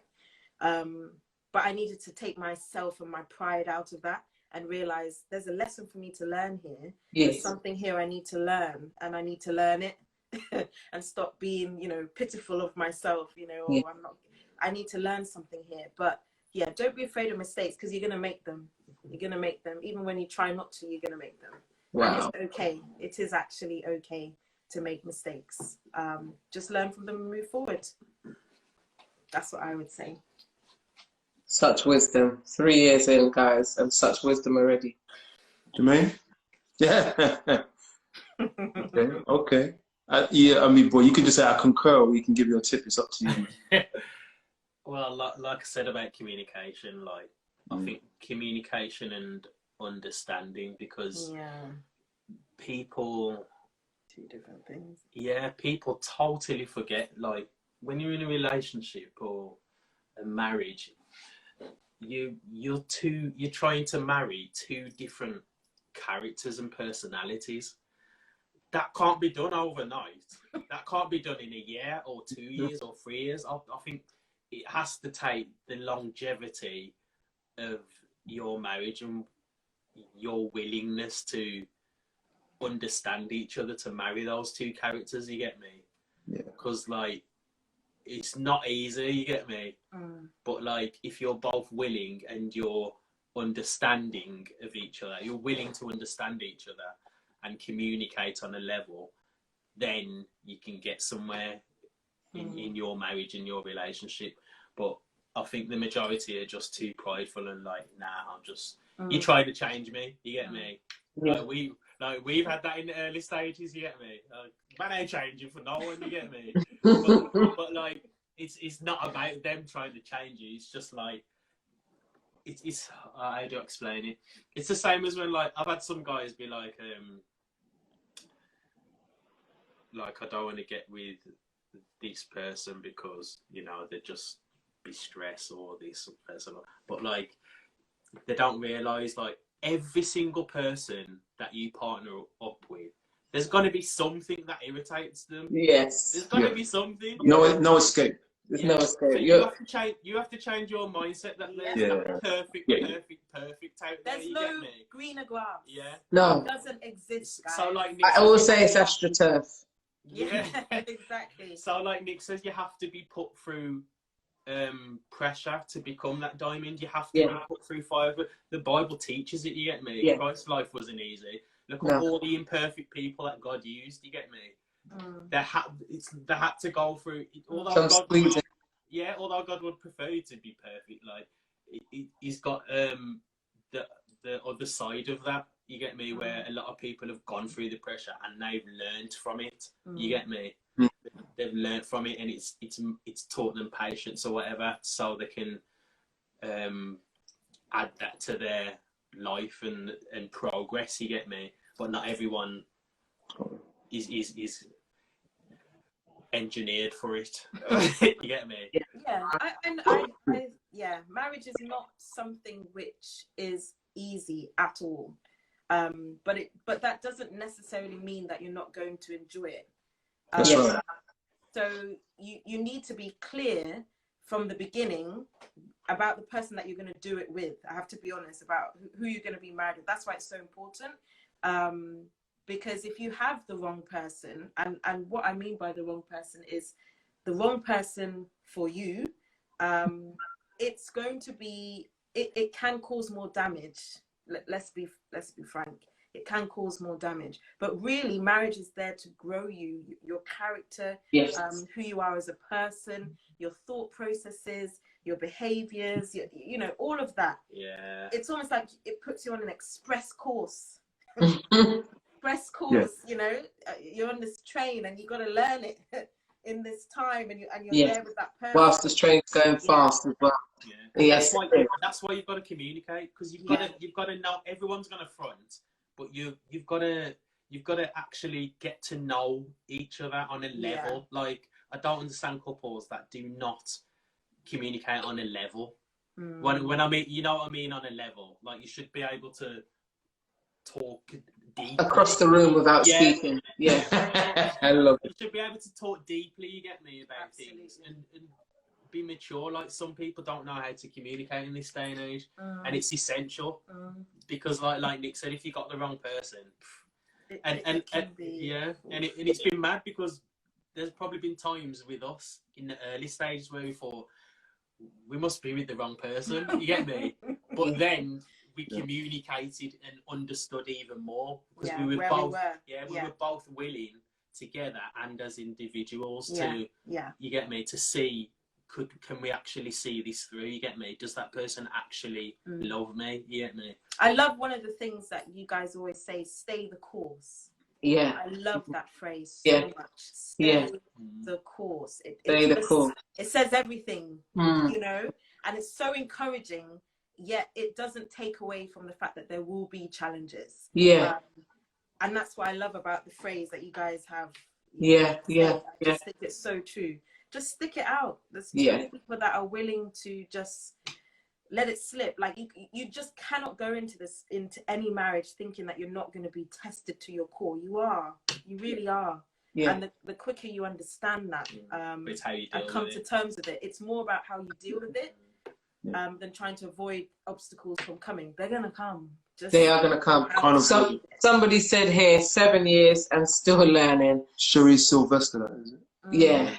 And Peter's Fiddy girl. for 17 years and still learning. For 19 years and still learning. And I expect if we spoke to somebody who was 50, 60 years in, they would also say still learning. So you're never graduating. Yeah. Go on. Thank you for breaking Hollywood marriage myth. Seeing women as an entity that always smells like roses is too much pressure. Thank you. Did you get that? Yeah, that's true. Yeah. Okay. Yeah. You're two totally different people. How do you manage? Okay, we won't even have time to answer the question. We've only got a few minutes. Sorry. Alexis. Can we give a quick answer? What was the answer? What was the question? Oh, what is it? Let's have a look. You two are totally different people. How do you manage to still be individuals and yourself still be a couple? Transparency. Yeah. All right. And just allow the person to be themselves. Stop trying. Stop controlling. Transparency and communication. Like, I'll always say communication because it covers everything. Yeah. And yeah. I'm just gonna leave it at that. Somebody's taking notes. They're saying, loving you guys. Thanks for sharing this wisdom. Somebody said the grass is greener where you water it. If it's greener, it just means it rains more. Oh, brother. Deep in. Deep in it, mate. You get me? Somebody said, happy anniversary. May God continue to bless you and strengthen your marriage. You're both amazing. I pray for more memories, progress, love, forgiveness, lots of babies. And Barbies. Barbie. Lots of Barbies. Could mean babies, but it must mean babies. And all you pray for, someone says always learning. Someone said your mum will be proud of you, Jay. And not what have I done there? that's it. Yeah. And what we want to do now. We want to pray for you, man. What we want you to pray for. Thank God for you. For the listeners, really. And all of you. Let's pray. We want to make sure that prayer gets in because sometimes we leave it to like the last minute and it's like we're rushing. But we your life, Father, we just appreciate what this wonderful couple has dropped on the whole world. The listeners, we know that you've given through them other people's life a way out of trouble. You have used them to be a respite just from their words, from the troubles that some people are going through. We claim that peace in our own house here. Everybody, Lord, if they will claim that peace, proactive peace, intentional peace, and openness as an example from our friends here, then we will find peace flowing for all these families, Lord. We know also that what they have done here today, aside from their singing, Lord, what they've done here today is not just about here and now, but there is so much more in them for the future, for what they have to share with the whole world and their community. That it's not just about one life, but there is more in them to give, more in them to share. Lord, we thank you for the testimony of 3 years. It has been a mad 3 years, but it's also been a 3 years of, Lord, acceleration, serious growth, transparency. Yeah. And we thank you for, I think, Lord, because you must get the glory at the end of the day, that you have, Jermaine as a man has taken your character and impressed it on the relationship. Nicole has taken your character and impressed it on the relationship, and you are now showing men and women what it's all about. So we thank you for that greatly. We are on our faces with this, Lord. Thank you for their lives and their experiences. And thank you for taking them through what was impossible and made it more than possible. In the name of Jesus. Amen. Amen. You too. Amen. Yeah. That was beautiful. Thank you. Yeah. Thank you. It was so good. It was worth chasing you lot down. But I'm so glad. Anytime, man. Anytime. I'm so glad. I mean, we're gonna call you back definitely. But I'm so glad you came on, and it was more than I expected. You know, and that's always good when I get more than I paid for. Do you know what I mean? So I'm so grateful for the additions, for the fact that you don't understand, even though you're only 3 years and then we're 19, we have still picked up so much learning from you. Yeah. And stuff that we would take and use. Do you know what I mean? So we're grateful. Thanks. Yeah, it's okay. We sincerely pray, as we have already, also that God will bless your efforts in His body, because you do a lot for the body of Christ. You know what I mean? You work very hard to keep the people in their faith, to keep people listening to relevant content, and also using their gifts, so that God will continue to bless you to build His kingdom up as well, because you're doing that very well. Parkside. So can you do a little plug on the place you worship in, or the place that you lead? The only church that has its finger on the pulse, man. This Parkside Church, people. Type it. Thank you, Parkside. Yeah, we're Parkside. Parkside. Just follow us, Parkside, on Instagram. You can hear and see everything that we do. We're very much interested in people who are trying to reconnect, and people who are struggling. We want to support you. Best church in the world. That's what we always say. So we're just looking for at Parkside. Yeah, Parkside Community Fellowship. Okay. So check the Parkside Community Fellowship Church. That's the Instagram. Oh, okay. Oh, shame. Yeah. Renee's just put it, reminded me. It's Parkside_Community_Church. Shame. Okay. All right. Thank you, Renee. Thank you for that. Does Parkside have a YouTube, Limbo? Yes, we do. And I believe it's the same, right, Renee? Renee, you're there, so you can help me. She's 10 seconds behind. The link. Okay, the link's coming. Whilst we're going to let Jermaine and Nicole go, we're going to tell you about what's coming up next week. Thank you guys so much. Thank you guys. Take care. Love you guys. Thank you guys. See you later. Thank you. Bye. We have Joel Brooks coming on for a couple of days next week. You remember Joel Brooks? Like, he spoke about why we're not having sex, spoke about grace in the marriage. He blew our minds. We didn't even speak in that session. We just listened. He's a teacher's teacher, man. Yeah, so he's coming back next week. Yeah. For 2 and days. We're trying to, I think we've got we've got Naomi. No, is it next week? Is it next week? Yeah. People stay close to our you know, I'm trying to memorize the calendar. It's not so good. Yeah. At our age. The head is not good. I know, this is it, man. So yeah, we've got some real education coming up in the next 2 weeks. So please, we'll see you soon. If you have any recommendations, if you feel that you can be a part and want to be a part, please send us an inbox message. If you're new, we are so grateful that you've joined us. Follow us and spread the word, because all we're trying to do is fix in here so we can have better marriages, better singleness, coming out of divorces better, to have new relationships, and also to build better families and better communities.